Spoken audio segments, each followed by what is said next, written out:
Boa tarde a todos e a todas. O Centro de Inovação e Inteligência Artificial para a Saúde, CIA Saúde da UFMG, tem a honra de recebê-los para mais uma reunião científica mensal. Nossa palestrante de hoje é a Regina Tome Vada Bernal, possui graduação em Estatística pela UFSCar, mestrado em Saúde Pública, doutorado em Ciências na área de Epidemiologia pela Saúde Pública e pós-doutorado em Ciências da Saúde pela USP. Mais uma vez, Regina, é um prazer ter você aqui com a gente, viu? A gente sabe que você já trabalhou no mercado financeiro, com muito modelo preditivo, então, com certeza, a sua experiência, o seu conhecimento vai contribuir muito para as nossas discussões aqui, né?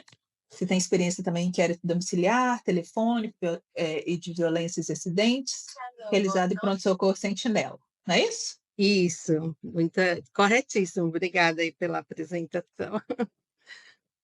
Não, o seu currículo é imenso, né, consultora em saúde pública, foco na aplicação de análise preditiva, então, assim, realmente e essa visão multidisciplinar que a gente fala muito aqui, né, sempre na equipe, né, nessas reuniões nossas, é muito importante, que a gente vai vendo visões diferentes, percepções diferentes, você vai contribuindo para essa visão mais do que multidisciplinar, transdisciplinar, né, da inteligência Né, artificial na saúde. Então, muito obrigada, viu. obrigada a você. E só complementando, né, eu faço pós-doutorado com a professora Débora Malta, né, na Escola de Enfermagem da UFMG, então nós temos aí vários projetos também com a professora Gessara na área da computação, inteligência artificial. Então, é um prazer, né, poder disseminar, né, essas experiências com o grupo, né, em geral. Obrigada. Então, eu Então, com a vou palavra, pode seguir, professora tá bom. Regina, que vai falar sobre modelos preditivos e inteligência artificial para a prevenção de doenças crônicas não transmissíveis. Bom, o Brasil, ele passa, né, por transformações no perfil demográfico, como queda na natalidade, aumento no número de idosos e na expectativa de vida. E na transição epidemiológica, né, também temos aí as mudanças, né. Então esse gráfico, ele mostra a série temporal, né, da mortalidade no período de 1930 a 2009. Então a gente nota que a série temporal, da causa de morte por doenças infecciosas e parasitárias, ela apresenta uma tendência de queda ao longo do tempo, enquanto que as doenças crônicas, elas aumentam, né. Então a gente está falando aqui, por exemplo, de neoplasia, né, um aumento de mortalidade por neoplasias, também de causas externas, né. Quando a gente fala em causas externas, por exemplo, acidente com um veículo a motor, né.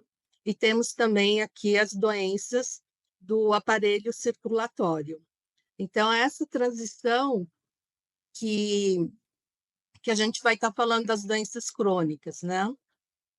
E essas doenças crônicas, em 2007, elas respondiam por 72% dos óbitos.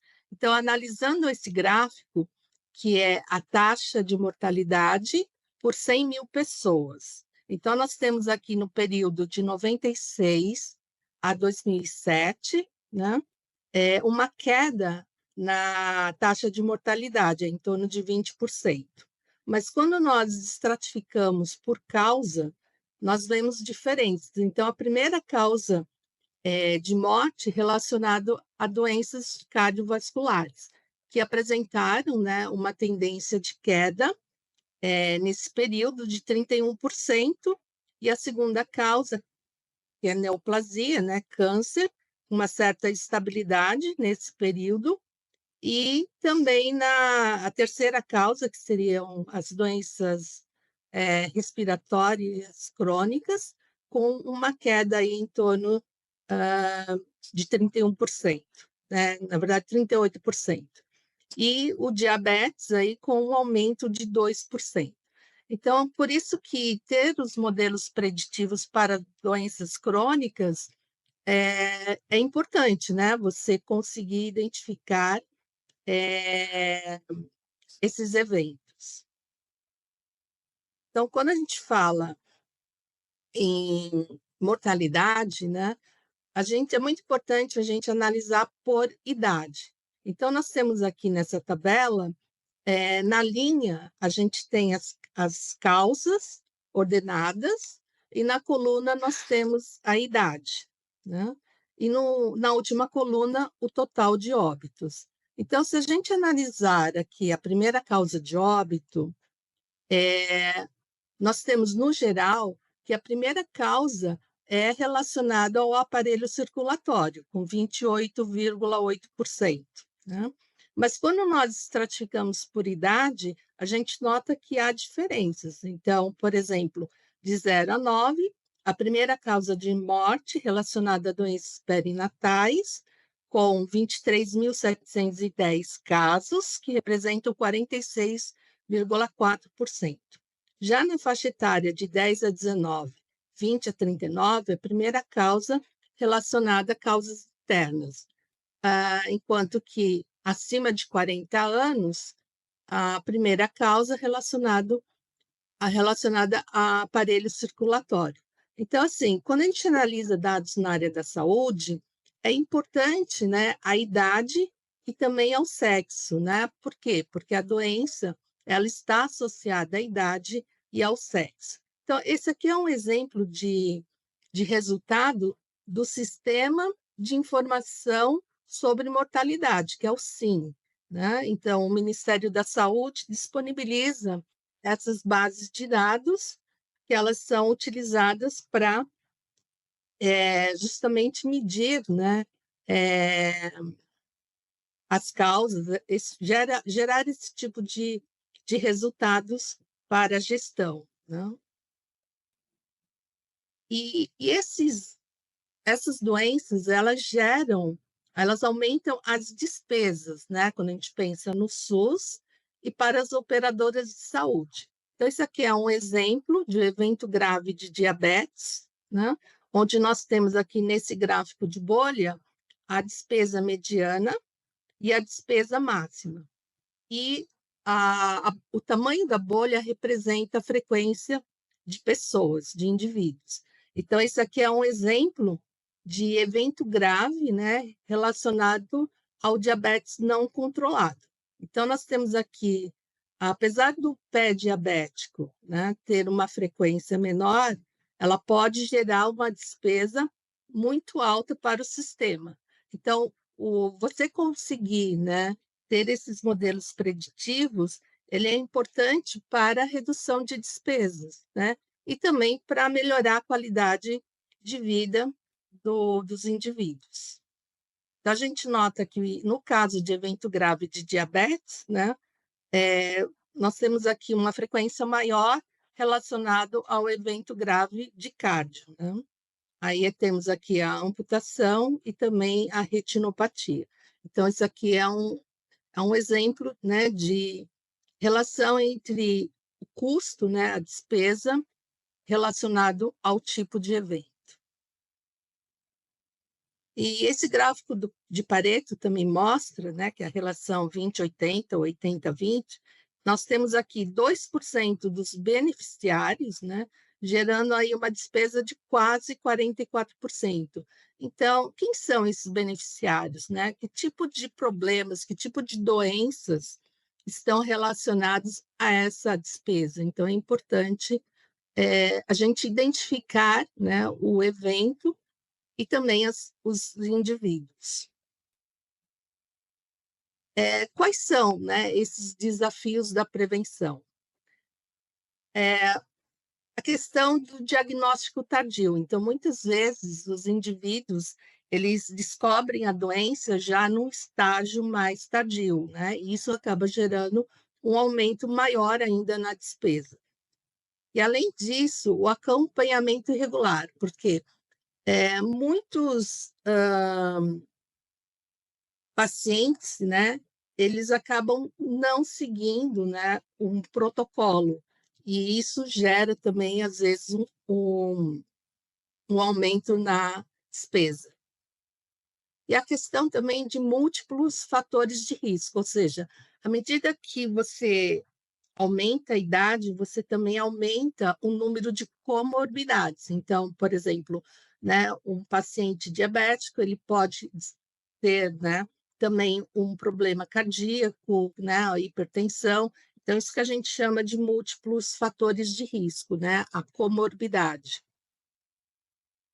E o principal desafio é esse, né, identificar os indivíduos no grupo de risco.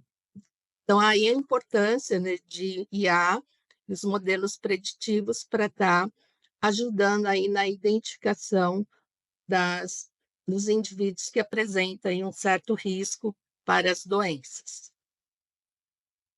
Então, nós temos aqui, os resultados da Pesquisa Nacional de Saúde, temos aí 36 milhões de adultos com plano de saúde.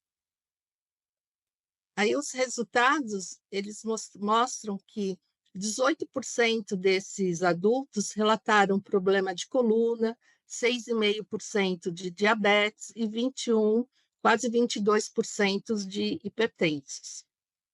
Mas quem são, né, esses indivíduos dentro dessa base de dados, né?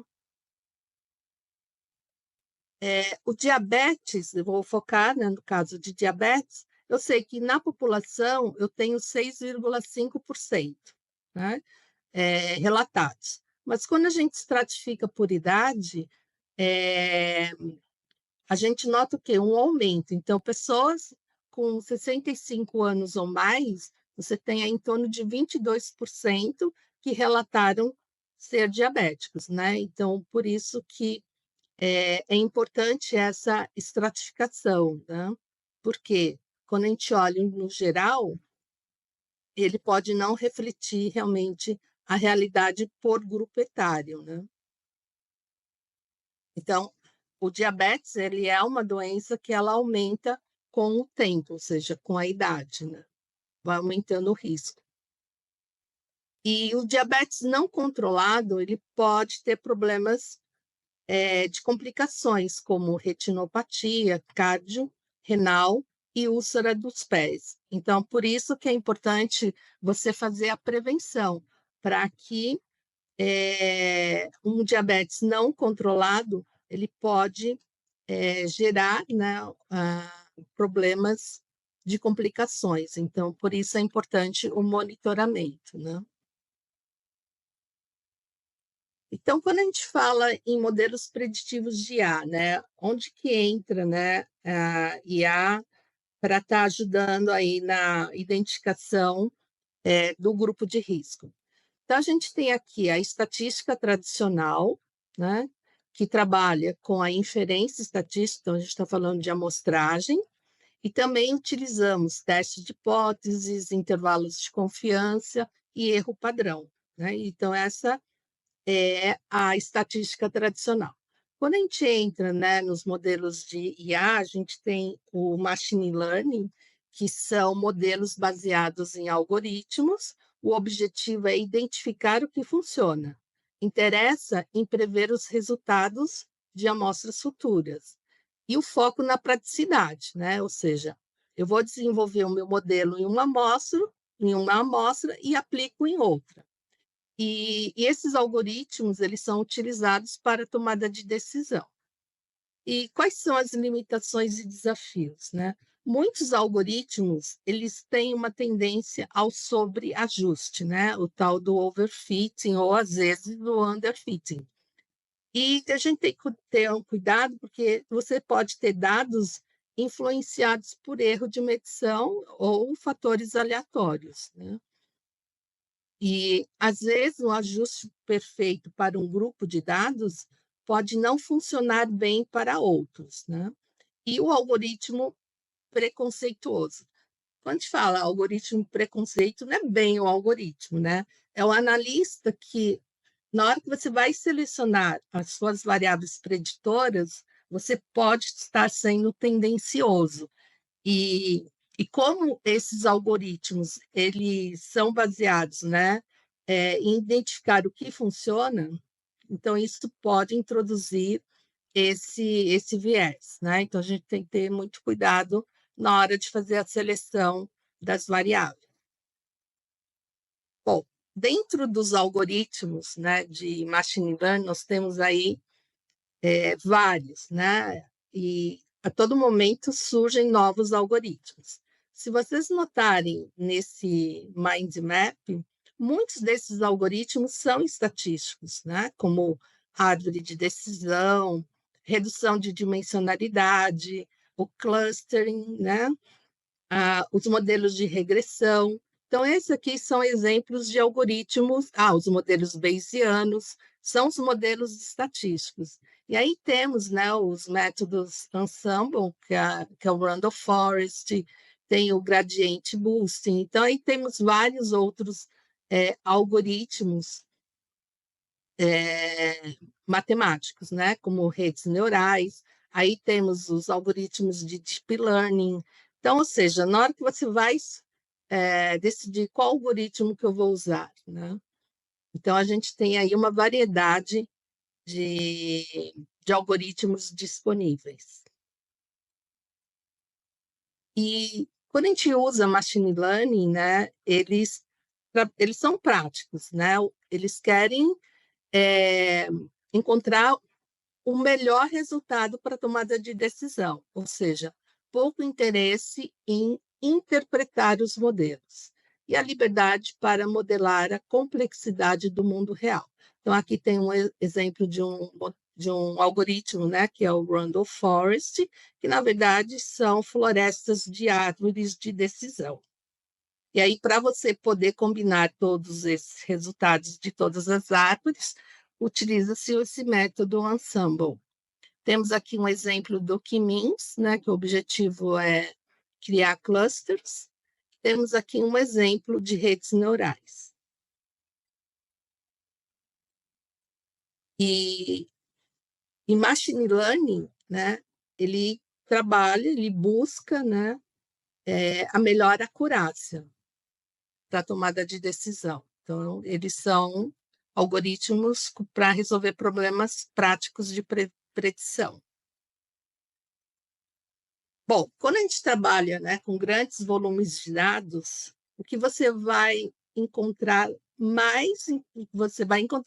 é ruído, né? Então, como encontrar aquele insight, algo, né, do padrão que não é tão óbvio, né? Que é isso que a gente está buscando, coisas que não são óbvias e que precisamos de um método, né, para descobrir. Então, eu vou apresentar para vocês a metodologia de data mining, né, que utiliza o processo de Knowledge Discovery in Database, que é o processo KDD. Né? Então, assim, é um processo que envolve várias etapas. Então, a primeira etapa é transformar o problema real em um problema de data mining. O segundo passo é selecionar dados apropriados ao problema. O terceiro, conhecer os dados, que aqui entra bastante a parte da estatística, né, para explorar as variáveis. O quarto passo é criar um banco de dados com essas informações. O quinto passo é resolver problemas de dados, porque muitas vezes você tem dados faltantes, ou os dados não são suficientes para o seu problema. Então, você tem que retornar aqui na etapa 2 e buscar novas informações. Sexto passo, fazer transformações dos dados. No sétimo, construir um modelo, escolher um algoritmo. E muitas vezes, se nesse algoritmo falta alguma variável, você tem que retornar e rever a sua base de dados. Depois que você escolheu o algoritmo, você tem que escolher quais são as medidas de acurácia, né, para avaliar a estabilidade do modelo. Aí, no nono passo, colocar em prática, que é fazer deploy do modelo. E, por último, avaliar os resultados, né? Dependendo do resultado, você tem que revisitar o seu modelo. Então, são esses 10 passos para extração do conhecimento. Agora vamos ver um exemplo prático. Para a gente transformar o problema real em um problema de data mining, é importante, por exemplo, ter dashboards.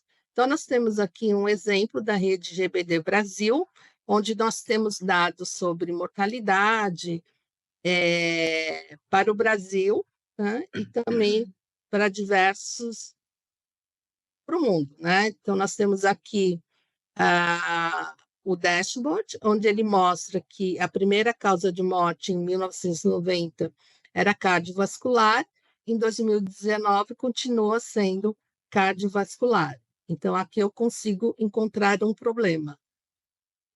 E aonde que eu vou conseguir dados, né, para apropriados ao meu problema? Então, nós temos aqui o DataSUS, né, que é a transferência de arquivos, que você tem várias informações, e uma delas é o Sistema de Informação de Mortalidade, que é o SIM. Então, você pode baixar dados, e também tem aqui um projeto do Ministério da Saúde, que é a Rede Nacional de Dados em Saúde, que o objetivo é unificar os dados do SUS e também das operadoras de saúde. Então, você vai ter um banco de dados da saúde, né, para o Brasil. Então, tem esse projeto do Ministério da Saúde. Conhecer os dados, né? A gente está falando aqui de dados eletrônicos, registro eletrônico. Então, essa pesquisa, né, realizada nos hospitais em 2019, ele mostra como que estão esses dados, né, eletronicamente. Então, o que esse resultado mostra? Que os hospitais têm, né, em torno de 89% dos dados eletrônicos referentes ao cadastro do paciente, né? Quando a gente vai analisando, por exemplo, o histórico de anotações, diagnóstico, esse percentual ele vai diminuindo, ou seja, a questão de dados faltantes, né? Não faltantes, mas na verdade não estão eletronicamente, né? E quando a gente fala em imagens, a gente tem em torno de 24% dos resultados registrados eletronicamente, né? Então, isso é um desafio na hora de você criar, né, utilizar essas bases de dados para extrair variáveis para o seu modelo. E quando a gente fala, né, em serviços de diagnóstico e terapia, a gente tem aqui em torno de 27% dos resultados, né, desses exames registrados eletronicamente, né? Então, assim, para a gente criar a base de dados, a gente tem, por exemplo, o SIM, né, que ele tem essas informações já tabular, onde nós temos cada linha é um óbito e cada coluna uma característica do óbito. Então, isso aqui é um exemplo de uma base de dados tabular, né? Esse aqui é um outro exemplo, né, onde já começa a fazer merge, né, com outras informações, como exemplo, colocar a informação de se a pessoa faz ou não atividade física, sexo, idade, e aqui a resposta do meu modelo, né? Se o indivíduo 0 porque não tem problema de cardio, 1 ele tem problema de cardio, né? Então, isso aqui é um exemplo já de uma base de dados para rodar um algoritmo de machine learning. Resolver problemas, né? Muitas vezes as informações elas estão ainda em papel, né? Então parte em papel, parte em eletrônico, né? E na saúde nós temos muitos dados de imagem e temos o prontuário, né? O prontuário médico e muitas vezes a gente tem que usar ferramentas para estruturar esses dados, né? Então, quando a gente trabalha com imagem, texto, eu preciso estruturar essas informações para poder rodar esses algoritmos de machine learning. E as transformações dos dados, né? Para a gente poder usar esses algoritmos, nós temos que transformar todas as nossos resultados das variáveis em números. Então, por exemplo, o sexo, ele tem que estar no formato de número, né? Onde um representa, por exemplo, o masculino e o 2 feminino, né? Na atividade física, a pessoa faz atividade física e o 0 não. A idade e a resposta. Um, um cuidado importante é que nem toda variável que é representada por um número é um número, né? Assim como o sexo, atividade física, né? Então, a gente tem que ter um cuidado na hora de usar essas variáveis no modelo. Por quê? Se deixar a variável sexo como 1 e 2, o algoritmo vai interpretar que essa variável ela é numérica, quando, na verdade, ela é um texto, uma variável qualitativa.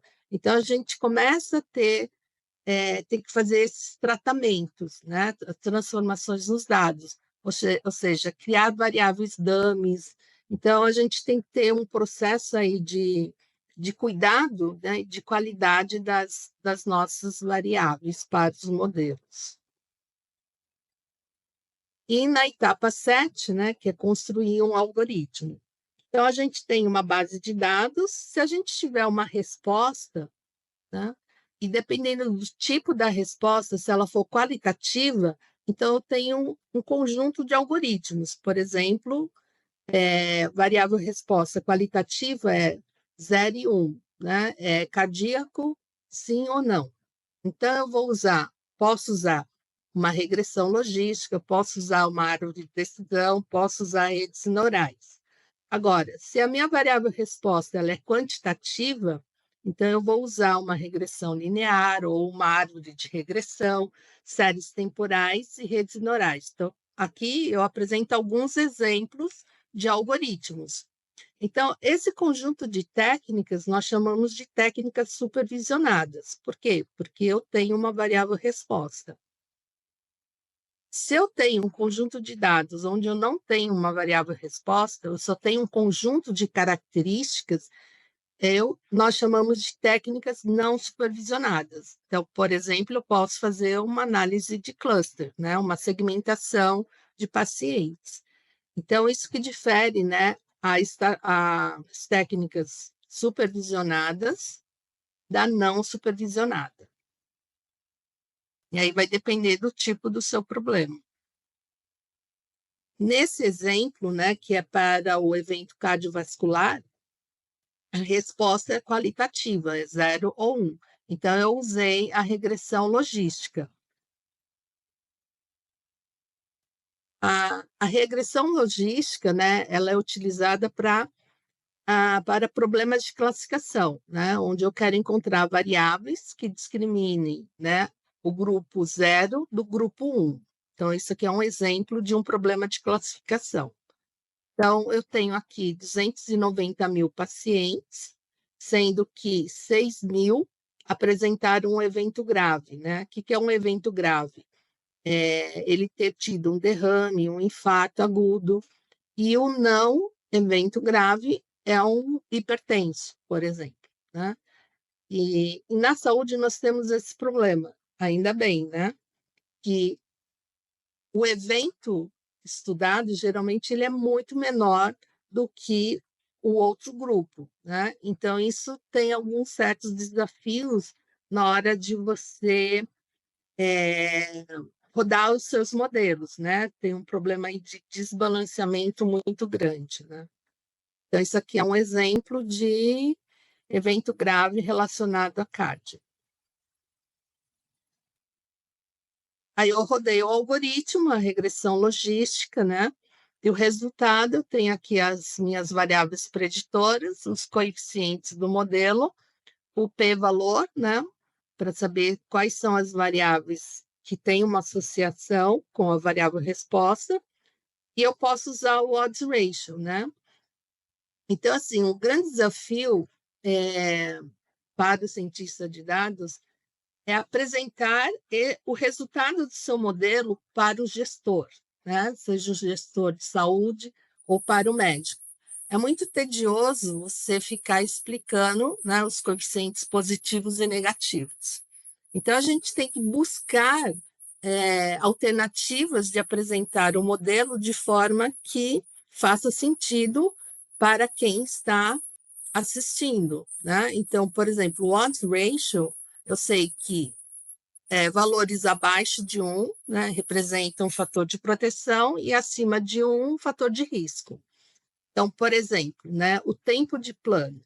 À medida que aumenta o tempo de plano, aumenta o risco, né? Ou seja, a chance, né, de uma pessoa que tem 10 anos de plano é maior do que uma pessoa que tem 1 ano de plano, ou seja, esse risco de quase 5%.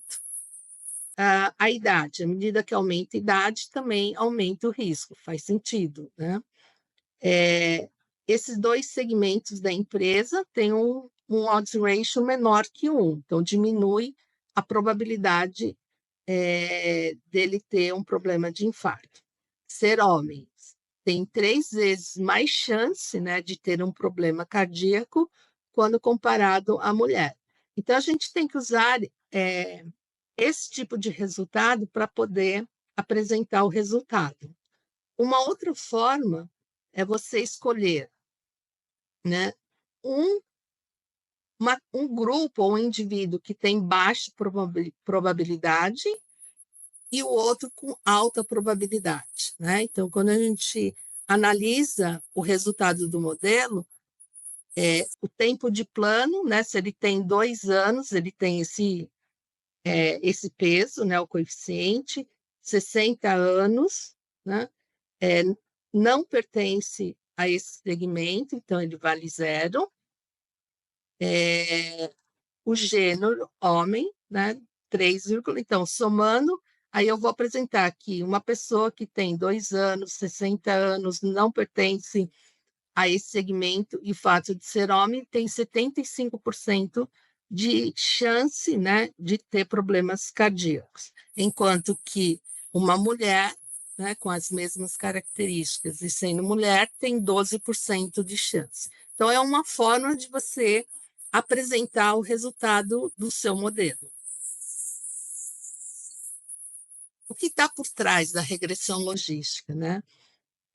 Nós temos aqui uma equação matemática, né, que vai gerar um número contínuo, e através da função logística, né, o resultado ele é transformado em uma probabilidade que vai de 0 a 1, né? Então, isso que é a regressão logística. E através dessa função, nós calculamos a probabilidade de um indivíduo ter ou não problema cardíaco. Então, o resultado da regressão logística é uma probabilidade que vai de 0 a 100. E o hiperparâmetro desse algoritmo é encontrar qual o melhor ponto de corte que vai maximizar o meu resultado. Então, assim, nesse exemplo, todo mundo que tiver acima de 60 vai ser classificado como 1. Caso contrário, 0. Então, é uma forma de você categorizar, né, a sua variável resposta do modelo. E para avaliar, a gente usa essa matriz de classificação, né, porque a resposta é não grave e grave. E a resposta do modelo também tem que ser não grave e grave. No desenvolvimento, né, a boa prática é você dividir a sua amostra em desenvolvimento e validação, né, para você verificar se a sua amostra se o seu algoritmo ele tem um bom poder de generalização. Então, é importante que o resultado obtido na amostra de desenvolvimento seja próximo, ou seja, da validação ele tem que ter um acerto, né, semelhante ao da amostra de desenvolvimento, né? É esperado que na amostra de validação o resultado ele seja um pouco menor, mas também não pode ser muito diferente, porque isso mostra problemas de às vezes de overfitting ou underfitting. Então, uma forma de você controlar, né, esse problema é dividindo a sua amostra, né, em subamostras. Então, nós temos aqui, na amostra de desenvolvimento, né, que ele é não grave e o modelo classificou como não grave, né? Então, isso um acerto de 82%. E dentro do grupo grave, e o modelo classificou como grave, 74,5%. Então, esse é o acerto da classificação do modelo na amostra de desenvolvimento e na amostra de validação. Nós temos aqui 82% para o não grave e 71,6% para o grave, né? Então, isso mostra que o meu modelo ele é estável, né? Tem um bom poder de generalização. Outra medida que também é utilizada é a curva ROC, né?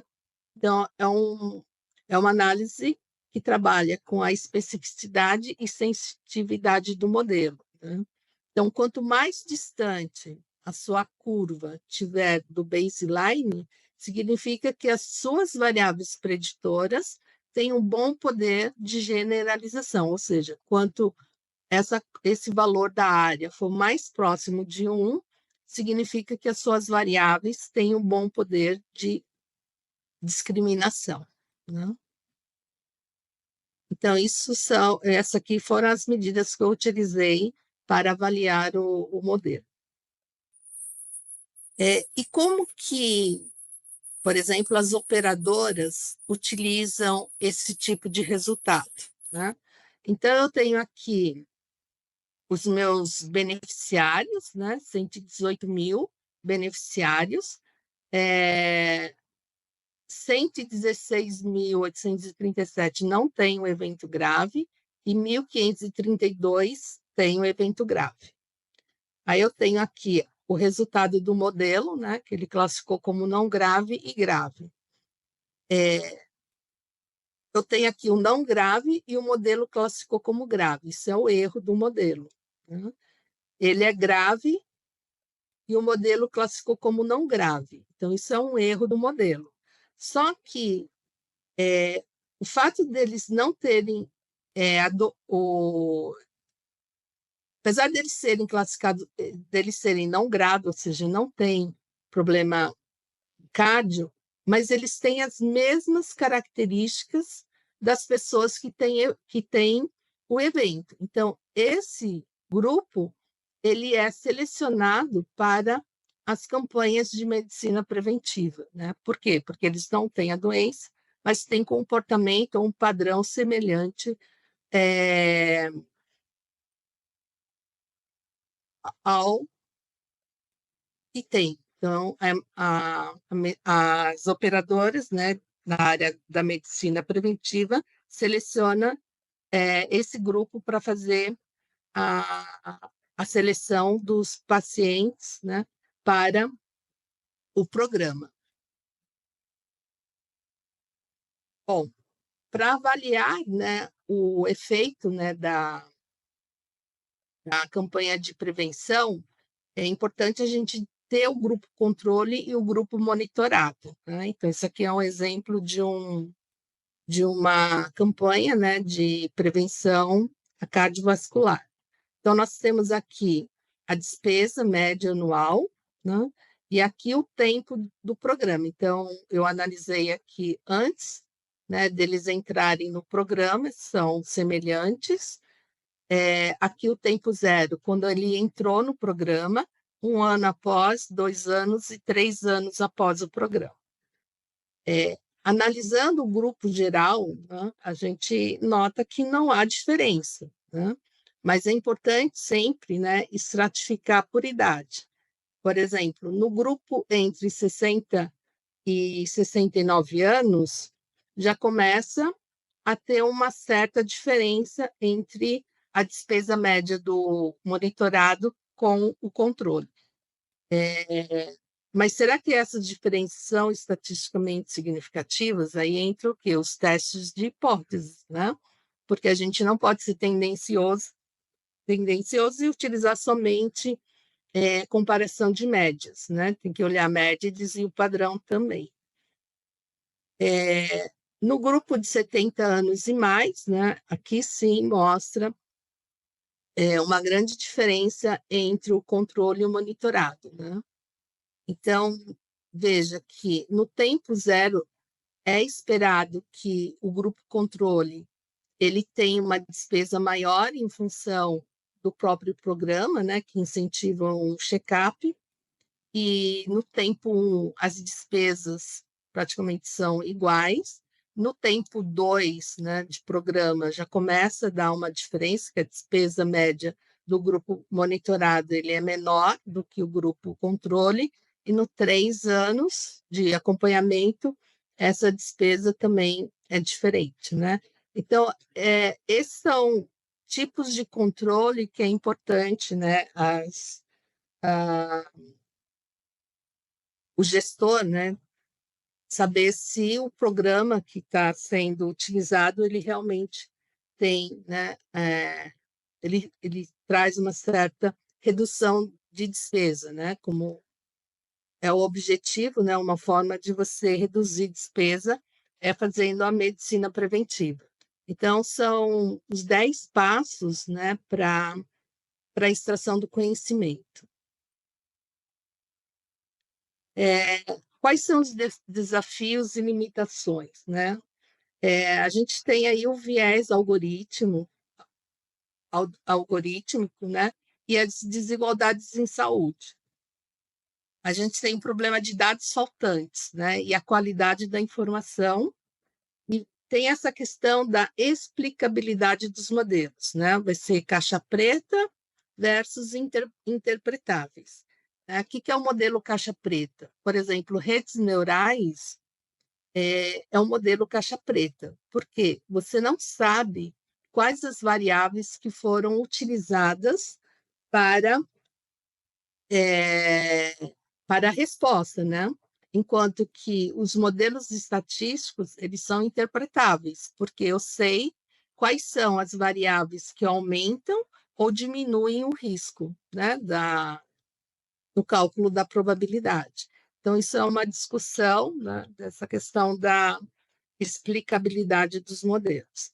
E tem as barreiras éticas e legais, né, que com a Lei Geral de Proteção de Dados, né, a gente tem que ter esse cuidado na hora de selecionar as variáveis para o modelo, né? E também temos aí a limitação de poder ou não usar certas variáveis. Como impacto na saúde pública e gestão em saúde, né? A gente espera que, com o uso dos modelos preditivos, ajudem na redução de custos com hospitalizações evitáveis, a melhor alocação de recursos de programas preventivos e também o apoiar a decisão clínica em tempo real. Então, são esses impactos que a gente espera, né, com o uso desses modelos. O futuro e tendências, né? A IA generativa e simulação de cenários clínicos, porque muitas vezes a gente não pode fazer um ensaio randômico, né? Por questões éticas. Então, a IA generativa contribui, né, em fazer essas simulações de cenários. Também a integração com a internet das coisas, né? E o monitoramento contínuo. Então, nós temos aí aqueles a gente diz, aqueles relógios, né, que marcam frequência cardíaca. Então, a ideia, né, de integração desses objetos, né, com também informação para o seu modelo. E o uso, né, de modelos preditivos para orientar políticas públicas. Então, esse é o caminho, né, para a área da saúde, né? Então é isso, obrigada. Nós que agradecemos, Regina. Muito interessante. Aquilo que a gente, retomando, né, voltando assim, o quanto que é importante essa multidisciplinaridade, essa transdisciplinaridade para Vai beneficiar não só, né, os gestores, como também os profissionais de saúde que estão na ponta e também o paciente. Você É, falou também das questões, né, de modelo preditivo, de como pode, né, aquela explicação ficou muito clara de como pode reduzir custo, mas imagino que se a gente fosse medir, né, a qualidade de vida, né, assim, a melhora para o paciente, deve ter sido muito interessante também, né, esse resultado. Todos também que quiserem fazer uma pergunta para Regina, vocês fiquem à vontade. Aline. Oi, boa tarde, Regina. Primeiro eu queria agradecer, foi muito boa a palestra e eu sou estudante de medicina, eu achei que a sua linguagem foi mais acessível, assim, eu consegui entender melhor o passo a passo, você deu muitos exemplos também na área da saúde, aí eu achei que deu para entender bem. E eu ia perguntar só um pouco aqui, assim, como que vocês acham que poderia colocar na prática, essa parte da gestão pública, assim, como os gestores públicos poderiam utilizar esses modelos para essa prevenção, né, das doenças crônicas? sim. Então, se a gente pensar as UPAs, né, a gente tem essas informações. Você tem o prontuário eletrônico, apesar, assim, que muitos hospitais, ainda utilizam papel, né? São poucos os que têm, né, os dados, eletronicamente. Então, assim, imagine que um hospital ele tem esses dados eletrônicos e a vantagem, assim, que eles vão ter também o resultado dos exames. Isso também, dependendo do programa que é utilizado, né, para, às vezes, para gerenciar essas informações, você tem esses dados disponíveis. Então, assim, através, né, dessas variáveis, você consegue gerar um modelo e implementar. Então, você vai ter lá a lista, né, de pacientes que são atendidos naquelas UPAs, e aí você sabe qual que é a probabilidade, né, dele ter ou não um diagnóstico de uma determinada doença, né? Então, assim, se você tiver dados, né, um banco de dados, você consegue implementar esses modelos.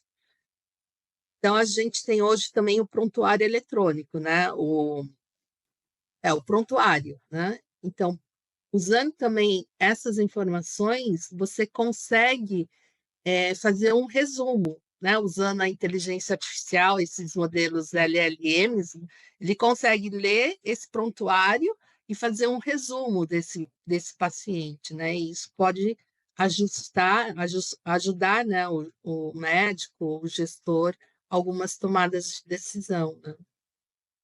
Ah, então poderia ser mais localmente, assim, cada local, né, a UPA, os hospitais, avaliarem o seu Isso. público e a partir disso ver a região, né, que eles pertencem. Isso mesmo. Por isso que a ideia, né, do Ministério da Saúde de criar uma base de dados unificada, né? Tanto do SUS quanto das operadoras de saúde. E aí você consegue fazer uma gestão, mas isso não é simples. Eles estão aí no projeto há muito tempo, né? De conseguir dados, principalmente das operadoras de saúde, né? Sim, muito difícil mesmo. Até essa questão também dos prontuários manuais, né, igual ela Pois falou, é, que ainda é muito prevalente. isso. E até Então, prontuário eletrônico, né, Regina? Como você mostrou ali, faltam muitos dados, né? O registro é incompleto, né?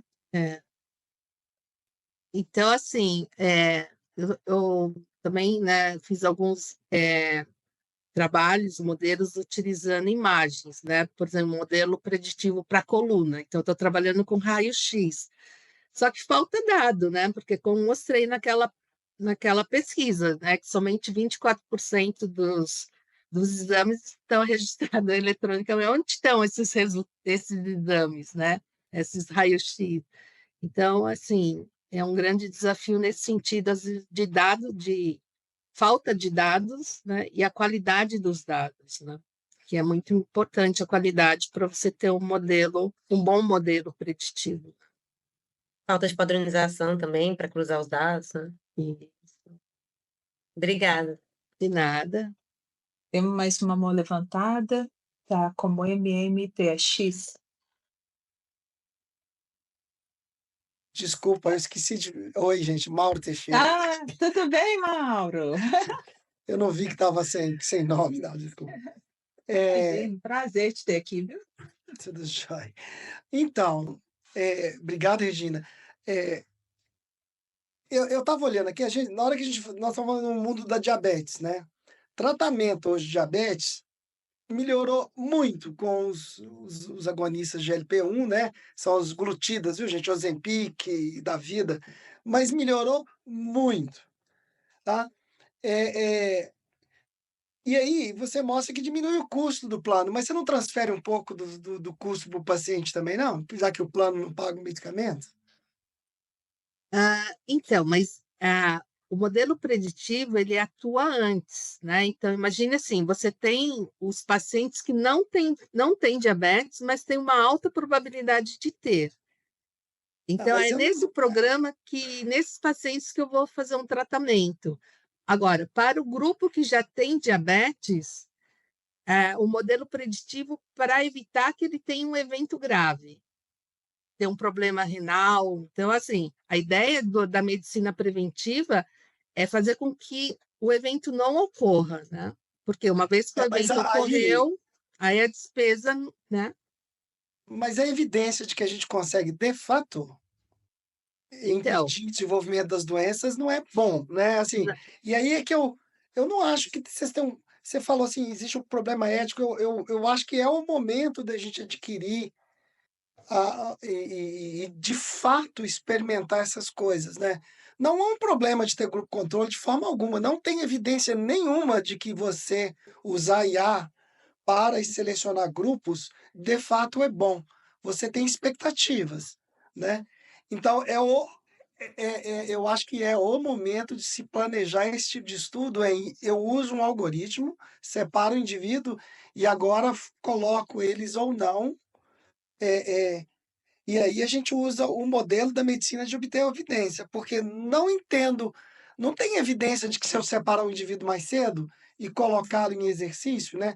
E que você falou, o exercício físico aqui é 0 a 1, e de fato o exercício físico não é 0 a 1, né?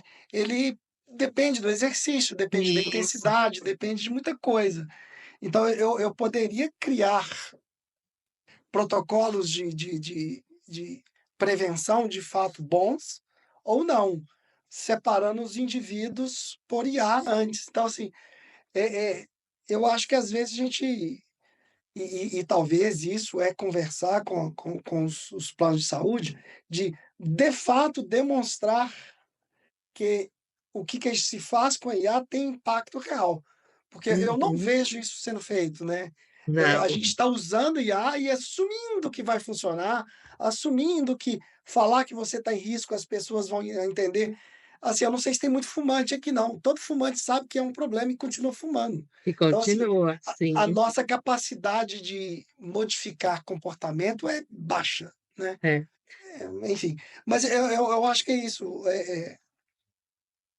Né? Eu sou experimentalista, né? Então, assim, falar que eu não vejo que é um problema ético aí nenhum em separar o indivíduo e depois ofertá-lo, chamá-lo para o estudo e separar em um grupo controle ou não. Obrigado. De nada. Obrigada aí pelas considerações. Mas é isso, né? A ideia da medicina preventiva, né, é de você fazer ações, né?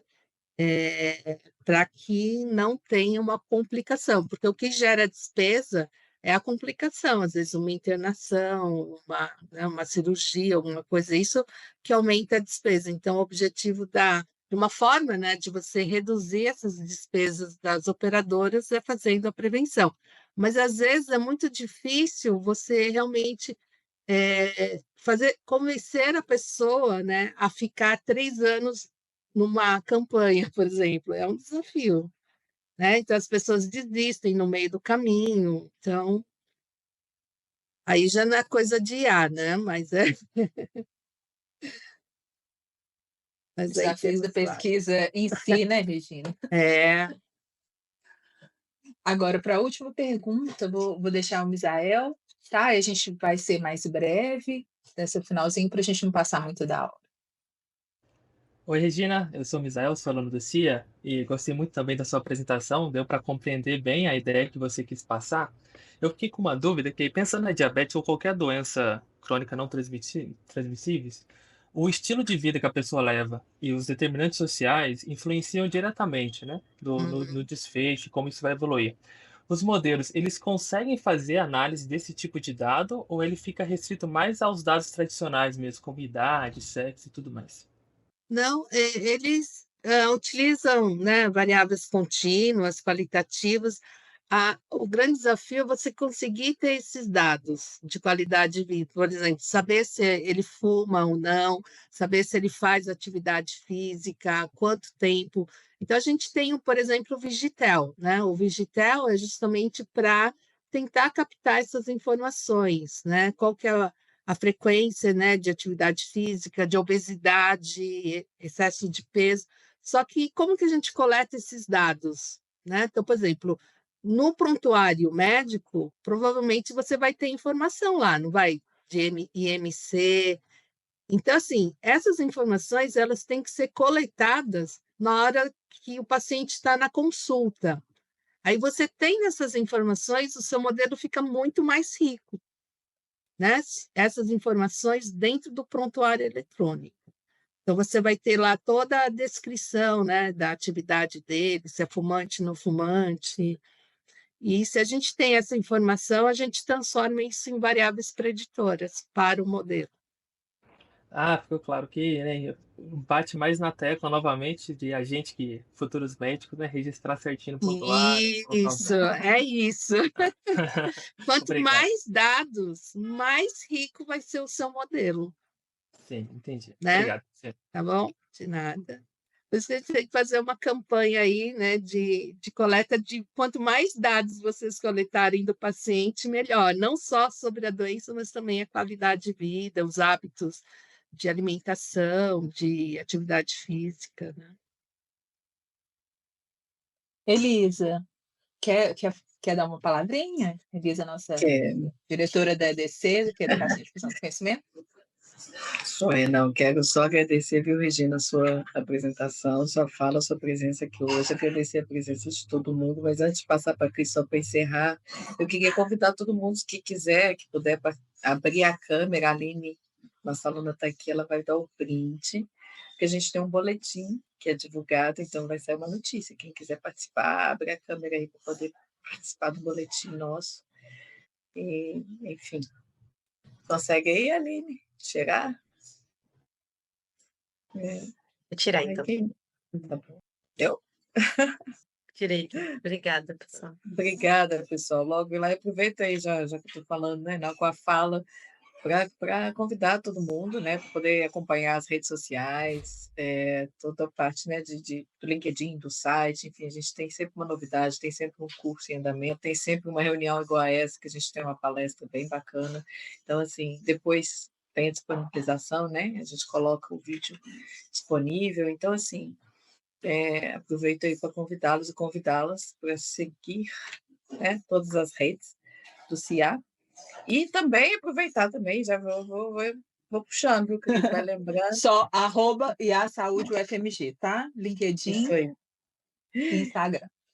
E outra coisa, aproveitar também, dia 16 agora é o prazo final de submissão de trabalhos para o nosso simpósio, né? São trabalhos resumidos, são 3 páginas, ainda dá tempo de fazer.